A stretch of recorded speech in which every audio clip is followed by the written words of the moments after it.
In the sacred land of Puri, where the grand temple of Lord Jagannath stands tall, witnessing countless miracles over centuries. But among them, there is one story so divine, so touching, that it reminds us all of the true essence of devotion. Many years ago, in this very land, lived a humble devotee named Balram Das. He was not just a poet, not just a saint, he was a true lover of Lord Jagannath. His heart beat only for the Lord. But despite his devotion, the temple priest denied him entry. Why? Because in the eyes of society, he was born into a poor family. But did that stop Verandas? No, because he knew one truth. Lord Jagannath is not just within the temple walls, he is everywhere, in every heart that calls upon him with love. One day, overwhelmed with devotion, Verandas sat outside his small hut. He looked at an image of Lord Jagannath and with folded hands made a simple yet profound request.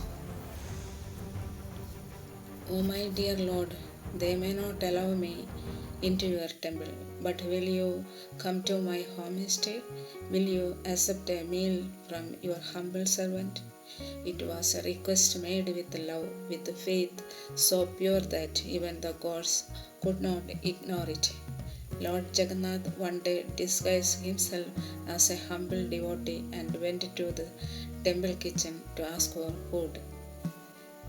As he was starving, the temple cooks, unaware of his true identity, refused to give him anything since the offerings were meant only for the deity. Because Lord Jagannath wanted to fulfill the desire of his dear devotee, he asked for food earlier. Meanwhile, in the grand Jagannatha temple, the priests were preparing the Lord's daily offering, a feast fit for a king. But something strange happened. As the temple bells rang and the rituals began, the doors were opened and the priests stood frozen in shock. The grand deities of Jagannath, Balabhadra, and Subhadra were missing. Panic spread like wildfire. The priests searched every corner of the temple. They could not believe their eyes. How could the Lord disappear? Where could he have gone? While the temple was in chaos, something magical was happening in a small hut at the edge of the village.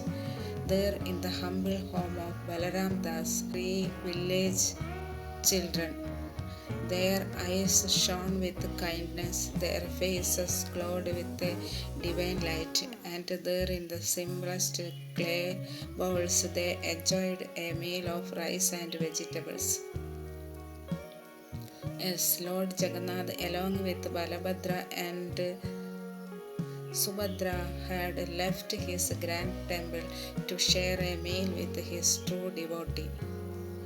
Hours passed, and finally a villager ran to the temple out of breath. The Lords are in Balram Das' hut. The priest rushed to the spot, and what they saw left them speechless. There before their eyes, the three village children transformed into their divine forms.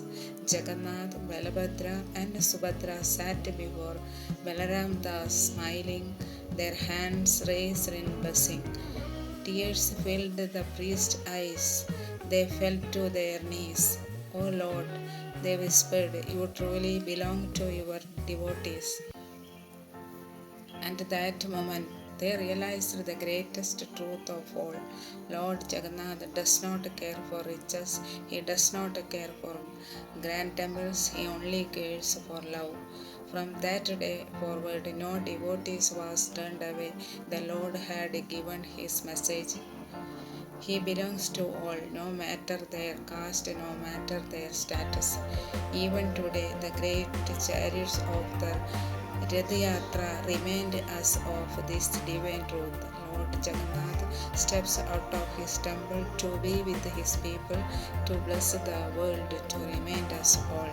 True devotion is not found in rituals but in a heart filled with love. Jai Jagannath.